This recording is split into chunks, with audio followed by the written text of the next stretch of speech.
being able to change someone's life with a $50 item that everyone should have access to feels like magic.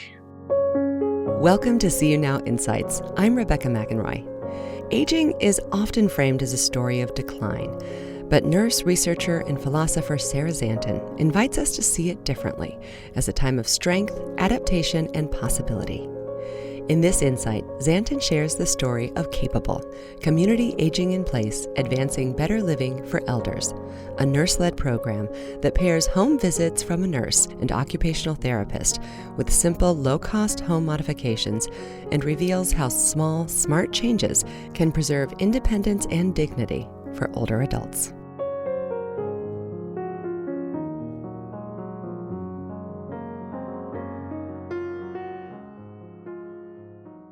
As a society, we don't preventively look at function, or even when there's a little bit of trouble, we tend to focus on it after someone's broken a hip, or after they've had a fall, or after maybe they've had a knee surgery, and then they have maybe some home health visits to get them back up to their functional state. But often they don't get to their hospitalization function. And it's true that in regular medical care, nobody asks, can you get your foot over into the bathtub, or can you walk to the mailbox and back?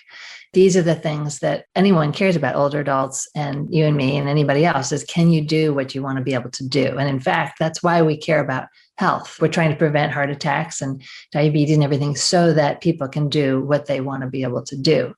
Yet we don't actually measure that or intervene on it in general. It's almost as though we think once someone's got some difficulties or disability with their daily activities, it's too late. We developed Capable, which I'll describe, showing that we can modify disability. A lot of disability is modifiable. In fact, we cut disability in half, and that's really a conservative measure. So Capable is a 4-month program. It involves 10 visits with an older adult at their home. They are really in charge. It's based on what they would like to be able to do.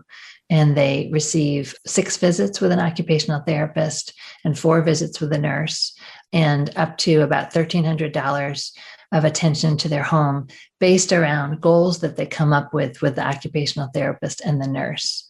So, for example, they may want to be able to take a bath by themselves without someone having to help them. They may want to be able to prepare dinner themselves. They may want to be able to get out their front door, down their steps, and into their son's car to go somewhere. Those could be 3 goals. They get 6 goals total. All the brainstorming and coming up with ideas and also attention to their home is based on those. So, for example, a railing on the outside and strength and balance exercises and a special kind of lazy Susan to help you be able to sit down sideways in the car and then get your legs in. Everything about what we offer has to do with fundamentally what they want to be able to do. And that's on purpose for several reasons. One is because that's our mission.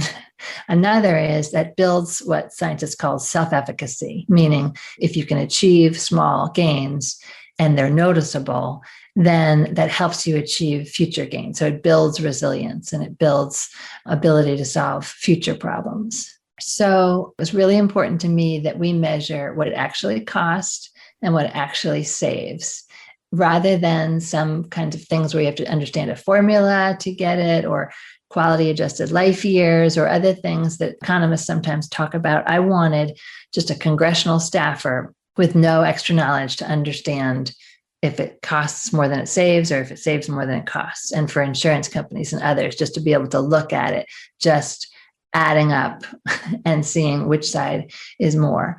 And so we costed out everything of Capable, including the driving time and the mileage on the car and the nurse's time and the occupational therapist time and the parts and the labor. And we found that Capable costs on average about $2,800 a person. That is for everything, the whole 4 months, every service. And then we found that Capable saves many more times that. So evaluators for CMS found that it saves about 7 times that much to Medicare.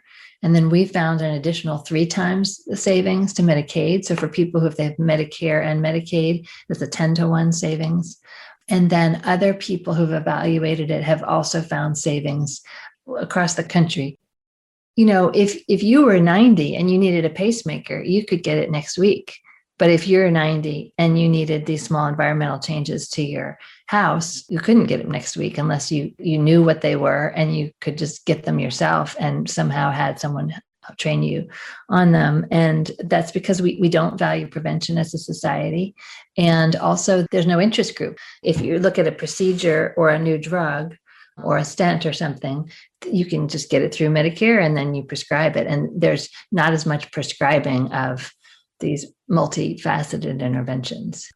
A lot of the real joy in what capable participants experience is being able to do that and being able to go somewhere or participate in a community event or be able to garden again or to be able to listen to the birds on their back stoop themselves.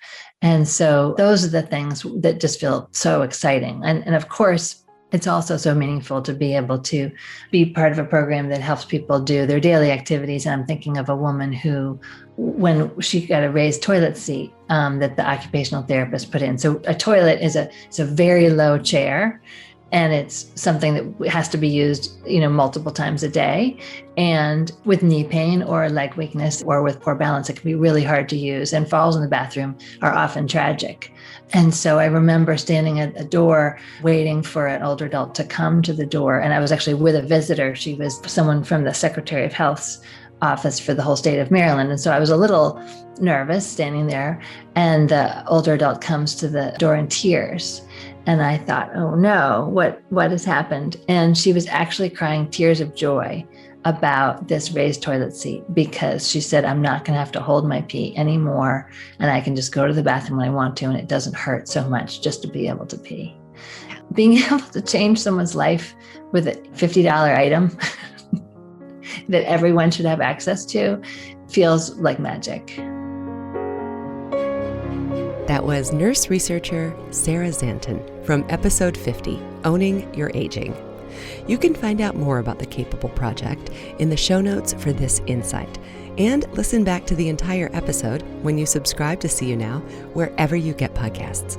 For See You Now, I'm Rebecca McEnroy. Thanks for listening.